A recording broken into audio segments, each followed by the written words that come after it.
So Mr. Modi is the guy because he has always maintained the first position.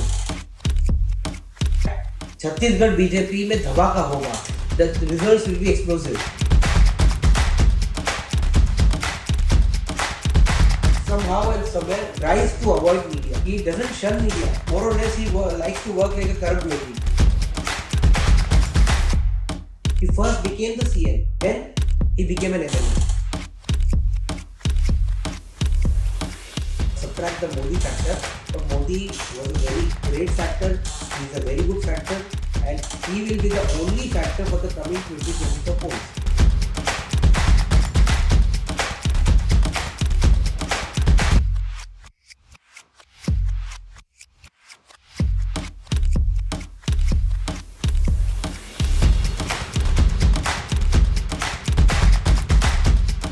They work like a Karm Yogi, they work like sleeper cells. You never know who's going to be the next year. BJP never ever dreamt of forming government in Telangana. Modi is the only game in town. There is no South politics, no North politics. India is one, Bharat is one, and Modi is once in a century leader. That is the message of this election.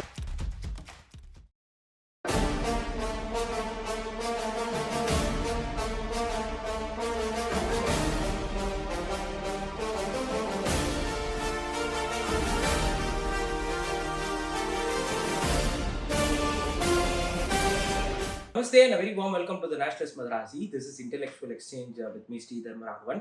In today's episode of the Intellectual Exchange, we are joined by a political analyst from Gujarat. He is Yuvraj Pokharna, and he appears to be in regular debates and in television debates in Hindi channels as well as in English channels as well. Namaste Yuvraj, thank you so much, and so all the best for the Surat Lake Fest, which is happening in this month end. So thank you so much for giving me your time. So first of all, let me thank you because at a very short span of time, you managed all the way to get your gears and to get yourself with me so that we can have this conversation. So thank you so much, and invitation to Surat Lit Fest is cordially been extended to you. We are looking forward to have you there. Definitely, Please definitely, Ji. So let's talk about the 4 state election results, which is considered to be the semi-finals of the 2024 grand elections as well. And so let's start from the exit polls which came up earlier. So the exit polls mandated the strong comeback for the BJP in Madhya Pradesh. So what's your take on the exit poll which was there, and we'll discuss about each and every state in detail. First of all, Nikhil, I do not see any single exit poll. There are various and myriads of polls that exist right now, and even if you track the national media portrays polls of polls. I mean, the entire set shows 7 to 8 exit polls. Some, swings towards BJP, some swings against BJP. So, with all due respect, I do not have any iota of doubt on the credence that people lend to the exit poll or to the hard work that the teams put in. But there are certain factors, there are many factors which these exit polls do not cover. And that is why they are not exact polls, they are exit polls. You see the results of Chhattisgarh. Trust me, I'll explain to you and to your audience how did BJP manage to get this swing. I had this thing written in my iPad, I had this thing written in my notepad, and this was a writing on the wall for me that BJP is gonna swing the election like anything. And 7 a.m. early in the morning, exactly 1 hour before counting started, I made this statement on national news network that Chhattisgarh BJP में धमाका होगा. The results will be explosive, and time vindicated my stand. Okay, got it. We'll discuss each and every state in detail. So let me start with Chhattisgarh since you started with this. So BJP 5 years going back, so BJP lost very badly, I think. So after ruling for 15 odd years, that too with one single chief minister, Raman Singh. So BJP lost it very badly. I think it was it won only 15 seats. But this time, the state unit was not not visible to many of the medias, or the media diverted it, or because Bhupesh Bagal was known as the anti-incumbent chief minister as well, and people, I mean, all these media portrayed him as though there is an anti-incumbency, he will come back to power as such.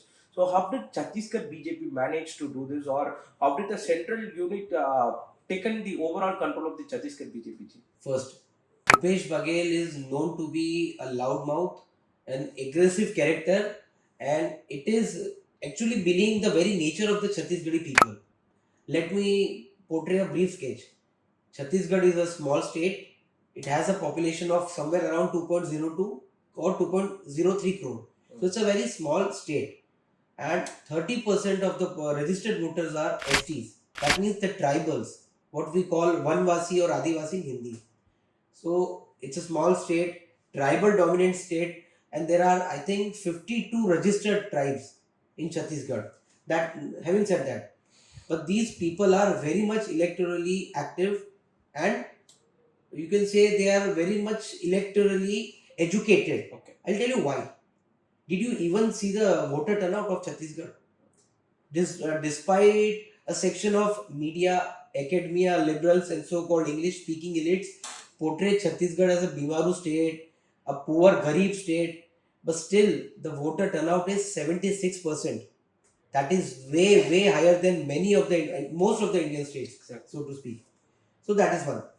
And the people are very affable, loving, and they pose a very mild character. If I use the word poised and nonchalant, that won't be, I mean, exaggeration. And contrary to this, that guy, the former CM Baghel, was a very loud mouth. So people used to detest him. That is one. Second, I'm talking about the Congress perspective right now.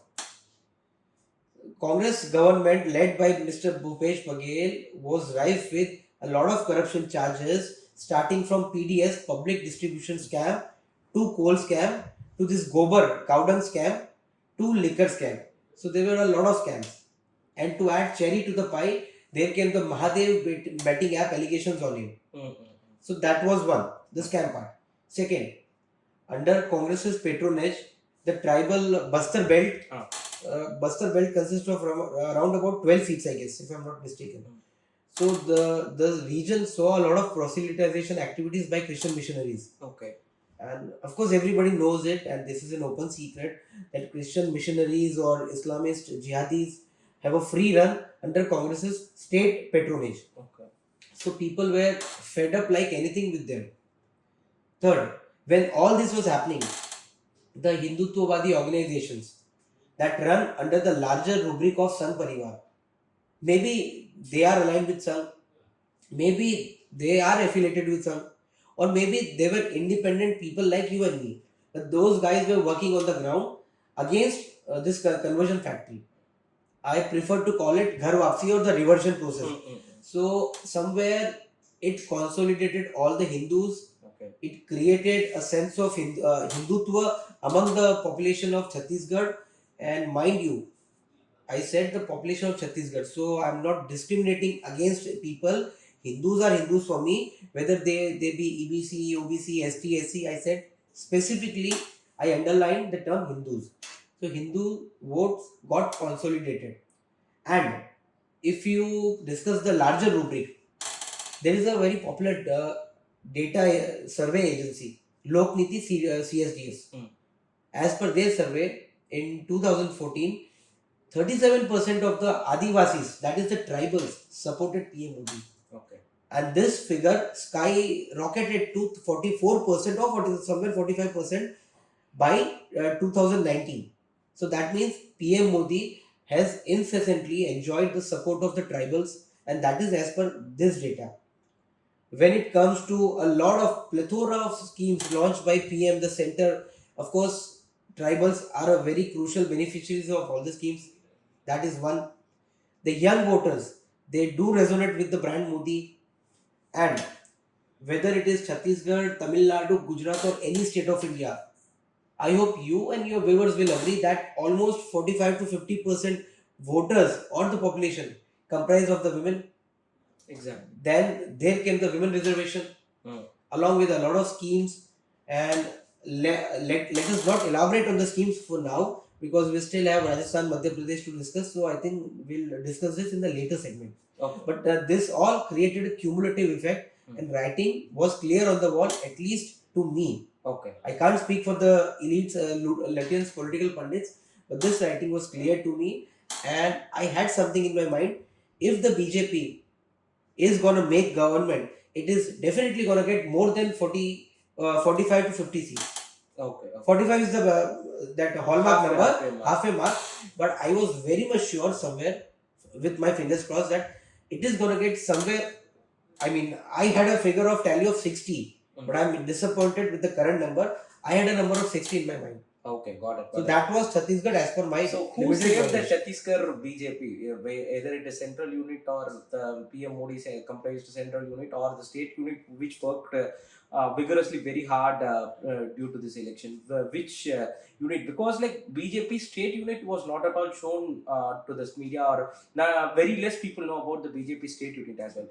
The tyranny of distance that Chhattisgarh suffers from Noida. And why I choose the word Noida? Because Noida media is assumed or purported or pervade to be the national media. So Noida media does not much focus on Chhattisgarh for obvious reasons. Okay. And have you even heard of Mr. Nilesh Sharma? He is a Raipur-based journalist who was jailed for somewhere around 1.5 months. Okay. And what was his crime? That he wrote a satirical article in a local newspaper on the former CM, the then CM, Mr. Bhupesh Baghel. Okay. Let us imagine one thing. I'll give you an instance. Let us replace Chhattisgarh with Uttar Pradesh and Mr. Baghel with Yogi. And imagine the amount of brouhaha, the hue and cry that media would have made. There must be headlines. There should be headlines that media is under threat, democracy is under threat. Where is the freedom of expression? We are moving towards an authoritarian regime. So that is the tyranny of distance that Chhattisgarh suffered, and the Congress ecosystem that works, the larger ecosystem. The former CM, the 3-time CM, Mr. Raman Singh. Raman Singh, yeah. He is not exactly shy kind of person. Okay. But I would rather use the word reticent. He is very reticent. He is not very much outspoken. He delivers. He works on the ground. But he is not that camera friendly or media friendly to me.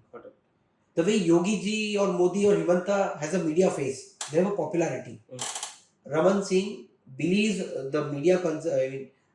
On the contrary to media being media friendly, he somehow and somewhere tries to avoid media. Okay.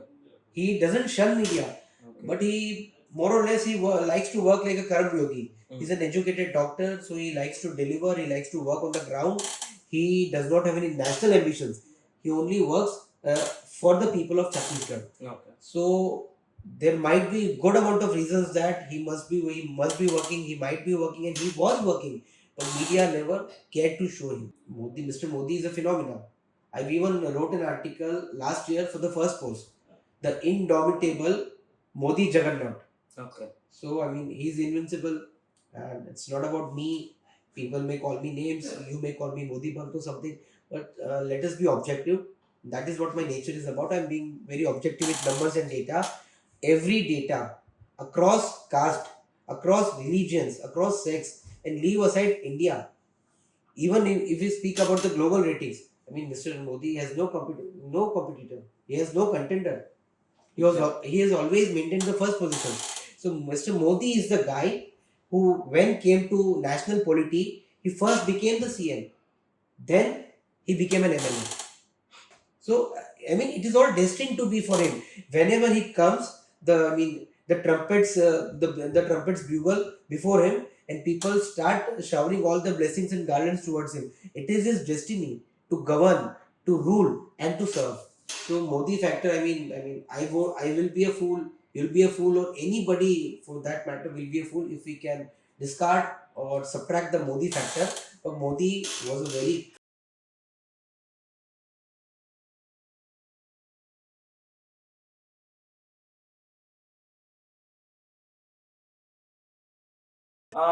did the Noida media had a soft corner towards Ashok Gehlot?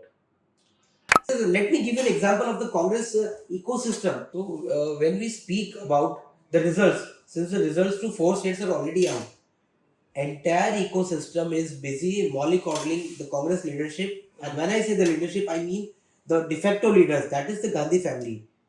And they are consoling Rahul.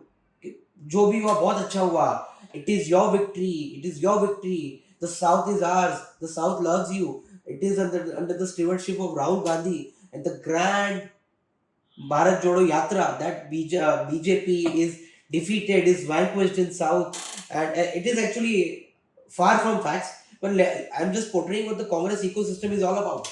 Uh, Telangana. So it's all because of Bharat Jodo Yatra. It's all because of Gandhi, Gandhi, Gandhi. And switch sides. Let us say if it was Modi, not Gandhi, and let's say it was BJP, not Congress. It was the BJP ecosystem. The first thing that they would do is to abuse Modi, to abuse the state leadership, to abuse RSS, or to abuse its the aligned organizations. इसने काम नहीं किया, उसने काम नहीं किया. They were the first experts to pin blame and the onus upon someone or the other who has been working incessantly for the past 15 years, 20 years, or his lifetime. So that is the difference between the ecosystem. I'll give you a very short example. The plank of election of the dotted India alliance was caste census, Jatiya Janganna, what we call in Hindi, and Rahul Gandhi tossed a very popular maxim: "Jitni abadi utna hak." The population the population should be in proportion to the rights, and the rights of any community should be in proportion to their population. So he wanted to have a vertical split up amongst the Hindus. And now the results are out. We know that decisively the voters have rejected Rahul Gandhi and his divisive ideology. That is very much clear. That was yesterday's results. Today morning when I woke up, I saw a headline that there is some Congress or left propagated or left supported student organization in the very notorious, infamous Ashoka University. And you know what are they demanding? That we need caste census in our university. Okay. So tell me, what is the purpose of having a caste census in a university? Universities, schools, colleges, institutions are the last place to have any caste-based census. Are we looking towards an discrimination or discriminating institution? That this is a Madrasi guy, so this will be his uniform. This is a North Indian or Gujarati guy, this will be his uniform. This is a Telugu guy, this is a Assamese guy. So where are we moving towards with such kind of divisive ideology? And this is an example of the larger ecosystem that Congress enjoys. Okay. Not just Ashoka University, but across the globe, they have a global left ecosystem that was officially disbanded in 1942. Before 1942, it went with the name Comintern, Communist International. Okay. And it was banned in 1942. But I think it is like an Illuminati, an invisible organization, but they still have the international brotherhood like the Muslim Ummah. So this is the larger ecosystem that Congress supports. And yes, BJP has a state leadership. BJP is a cadre-oriented party. I've covered BJP. I've been in conversation with BJP. I've been friends with many BJP leaders. They're a cadre-oriented party. They work like a Karm Yogi. They work like sleeper cells. You never know who's going to be the next CM. I come from a state, Gujarat.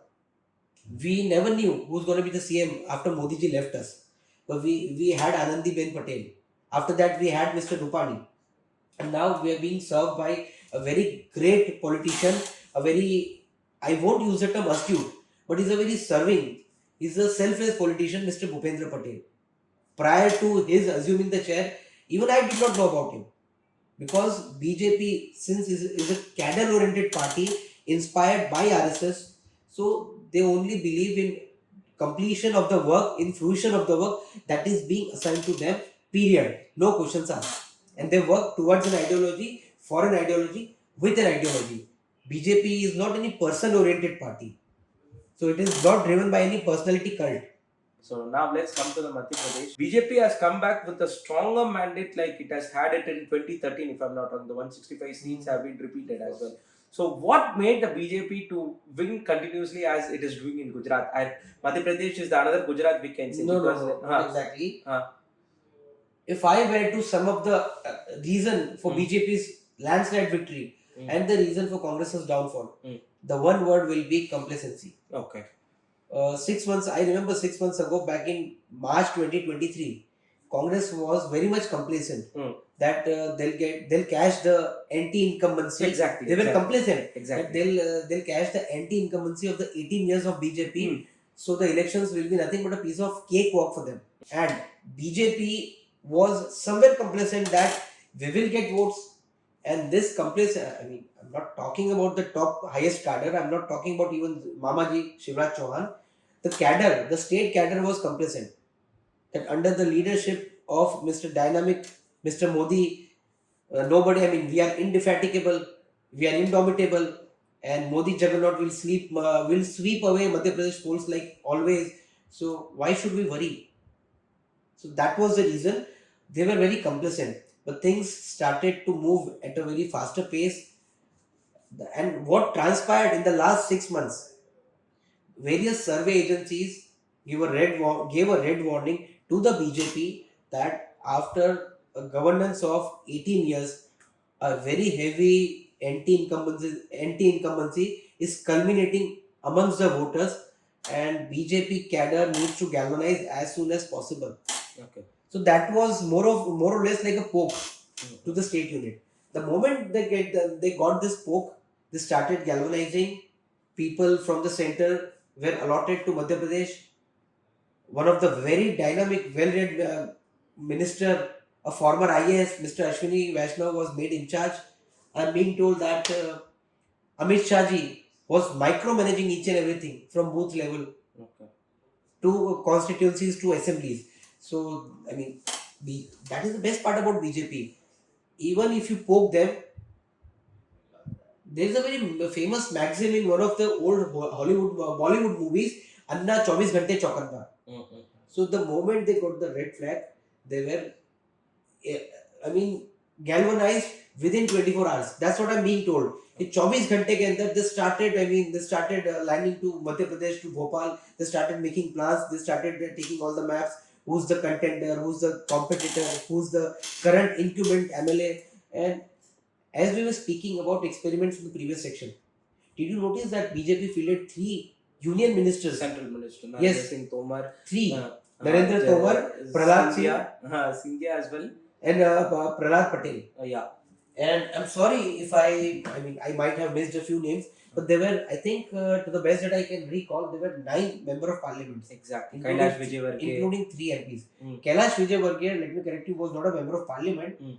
He was, and he still continues to be the national general secretary of the BJP. So that is that was their experiment. Then came the wave of Hindutva. Okay. From Ujjain Mahakaleshwar to Statue of Oneness, everything came in. Then, as we are speaking about development, nobody can snatch the development factor away from the BJP. You cannot divest BJP of the development factor. BJP is somewhere, to ask me in 2 words, is all about Hindutva and development. So yes, there was development, and if you see the campaign, the master stroke proved to be Ladli Behna Yojana. Okay. And to the best that I know, Madhya Pradesh is a state that has a registered voter base of 5.6 crores, out of which 1.25 crore women are today the beneficiaries of Ladli Behna Yojana. Coming to Telangana, so which is the state in South India as well, and so what made the BJP, because BJP was in the haze because before 1 year, and I have been seeing all those posts and made by this political analyst and political pundits as well, that BJP should be in the place of Congress. It was Banti Sanjay who led the protest, or who led the election against the KCR led party and KCR led government and KCR led corruption as well. So what made the BJP to get reduced to less than 10 seats? Because it was Bharti Sanjay who was changed 3 or 4 months before, and Union Minister Kishan Reddy has been put up the state president of the BJP as well. But BJP has been reduced to less than 10. It was BJP who won all these by-election happened in Dubaka, Munukodu, and it was the BJP who managed to get the GHMC, that is the Greater Hyderabad Municipal Corporation, 1/3 of that size. And Congress were nowhere in all these places. But today Congress managed to get single largest party more than 60 seats. What's your take on that, Yuvraj?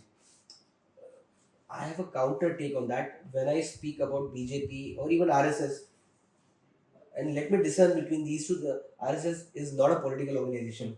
But the thing that both have commonality is the organizers, the Swayam Sevaks, the working methodology. They start working from the ground base, ground zero, and they envision the coming 25 years. See, when I speak of any political party, most of the parties are concerned with getting numbers, with getting their people elected, whether it is municipal corporations or the Parliament of India. But BJP has a planning for the coming 25 years. Okay? So that is one. So BJP, to be honest, BJP never ever dreamt of forming government in Telangana. That is one. But they wanted to cash the undercurrent. They wanted to create an undercurrent and then further on cash it. Because without struggle, without revolution, there cannot be karyakartas involved with you. ठीक है and सिर्फ Narendra Modi and Amit Shah visiting Telangana and organizing rallies will not galvanize the cadre much. So they needed issues, proper issues for the welfare and development of the state. That is one. Second, when they got the issues, they started creating ground struggle that you call about, that you just mentioned, Mr. Bandi Sanjay. So he created a ground for the BJP. And interestingly, BJP, which never won a single seat there, successfully managed to get, if I'm not mistaken, I think 4 seats. Let me have a view. 4 seats, yes. Yeah, Lok So Sabha. BJP successfully managed to create a flutter prior 2019. And as a result, they successfully snatched 4 seats, Lok Sabha seats, in the 2019 elections. Having said that, the 4 member of parliament continued the struggle for BJP, continued to increase the Karyakarta base, continued to increase the vote base, and the result of which is in the last assembly election, BJP enjoyed a frugal vote share of around 7%. And this time, just in 5 years, BJP has managed to double its vote share. And this election, I am being told, of course, actual numbers are yet to come out, but the numbers that I am giving you are, you can bank on me that these are 95% true.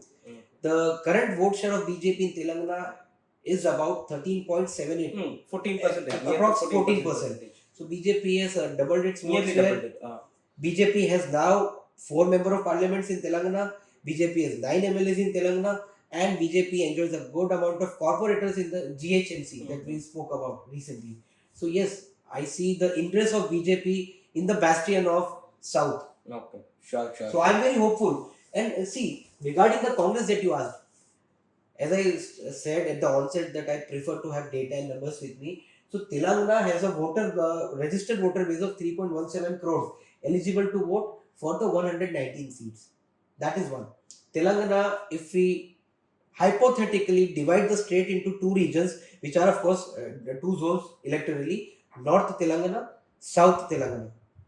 The now North Telangana, which was formerly in Andhra Pradesh, then Andhra Pradesh, was the citadel of, or the cradle of, the now BRS, that was then TRS. Okay.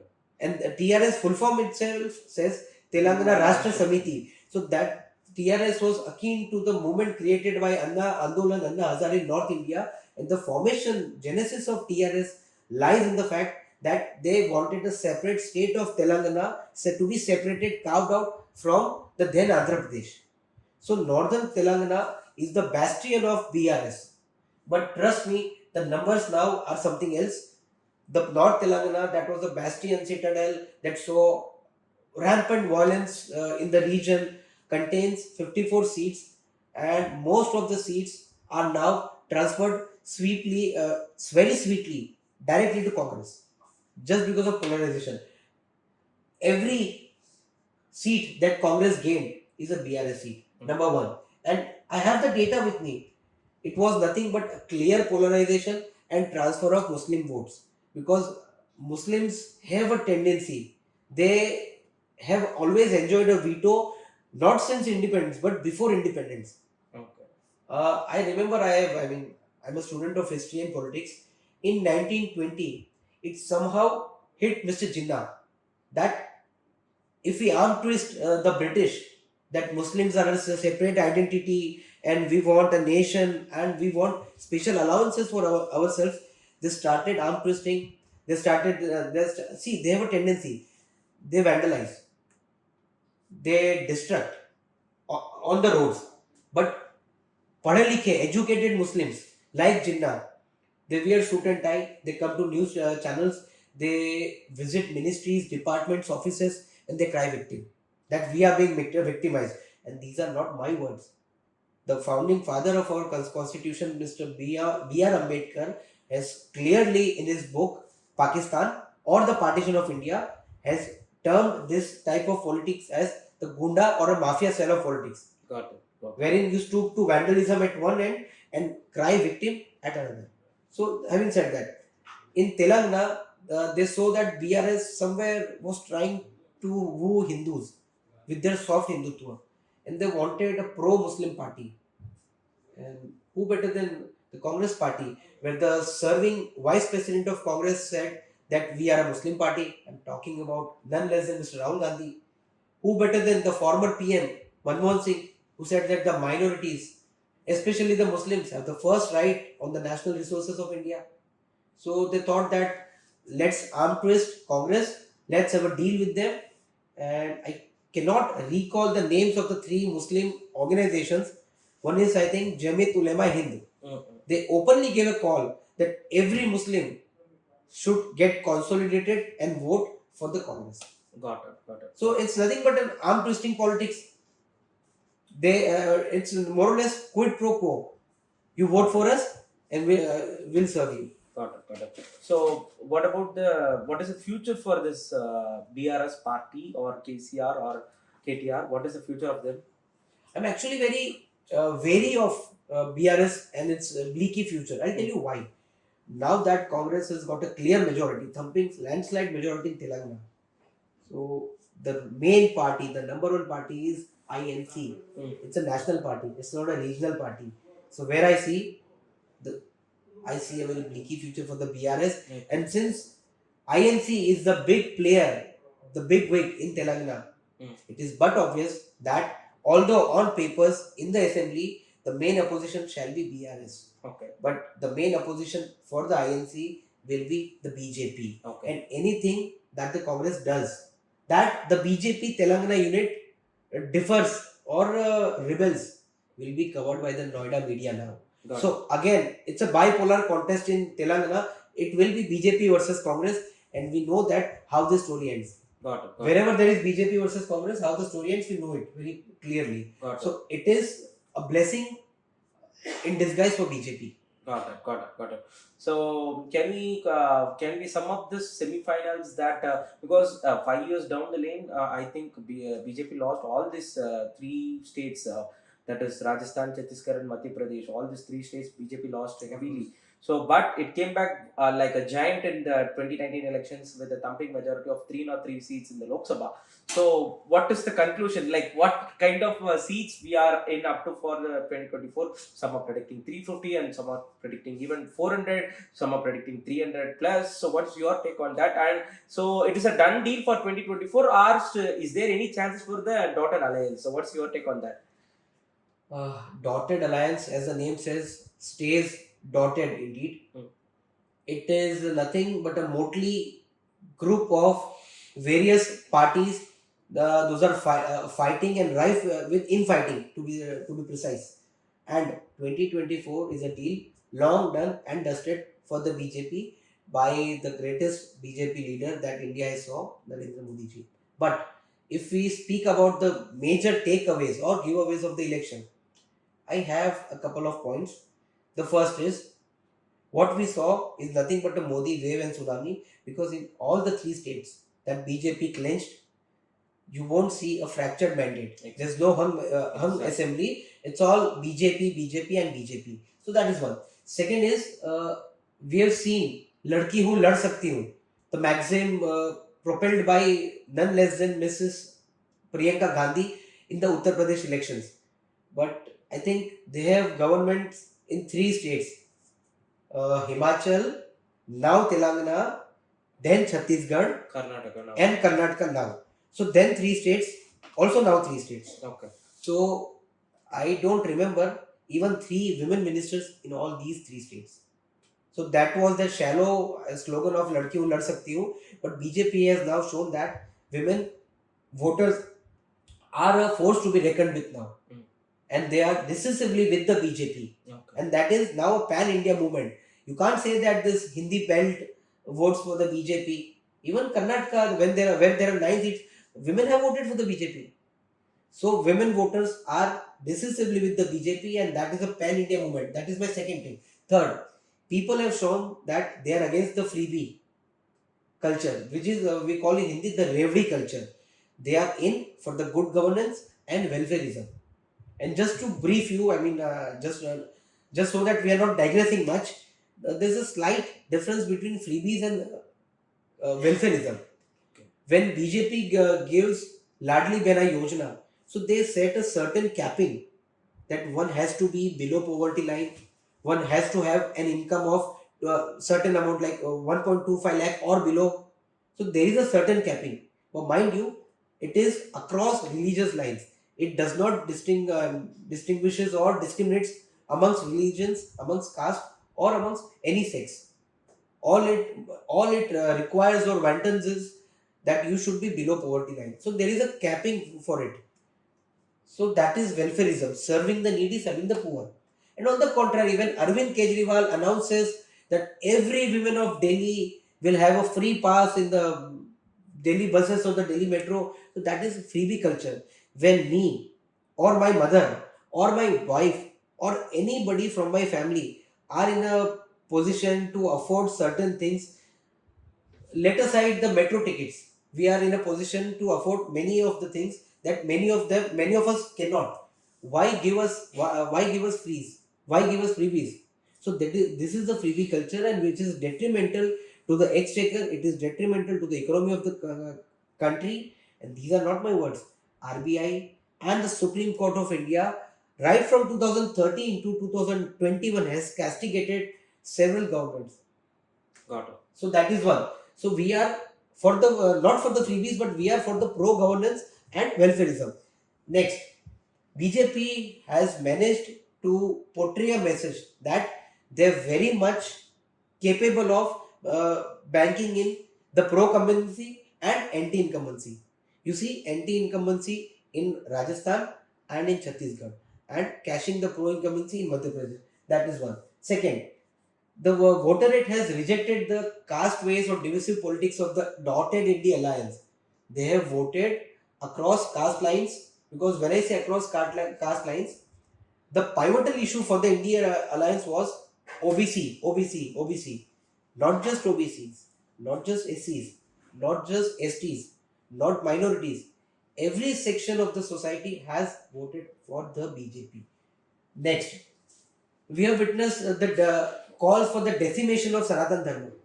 So Bharat as a nation, we as Bhartiyas have successfully projected to the political parties that whomsoever political party or political personalities indulge in name calling, slandering, disparaging Sanatan Dharma or Hindutva, we will decimate you electorally. Okay. So that is the message. We are now united, and thanks to the dotted India alliance, what BJP could not do in 10 years, dotted India alliance did in 3 months. They all, he, she, it, they, whatever pronouns they like to call it, because they represent the liberal perspective, whatever pronouns they like to call themselves, they united us. Next, Modi is the only game in town. There is no South politics, no North politics. India is one, Bharat is one, and Modi is once in a century leader. That is the message of this election that will reflect and resonate in the coming 2024 polls. That is my limited survey and analysis of these elections. Okay. Thank you so much, Yuvraj, and we'll speak more about these elections and upcoming elections and upcoming political events in our channel regularly. Thank you so much for your time. I hope you should give more time to our channel and give this kind of interviews for our channel regularly. Thank you so much. It was a pleasure to be with you. Not much podcasters. I mean, not just to scratch your back so that you scratch mine, but not much podcasters that I came across are politically sound, politically active, and politically in the know of things. But you are. Thank So you, that's a thank you. difference, and thank you so much for having me. Thank It was a you, pleasure thank speaking you, with you. Raji. So I hope we will have you regularly in our channel. Thank you so much. Even I hope so. Yeah, yeah. Thank you, Ji.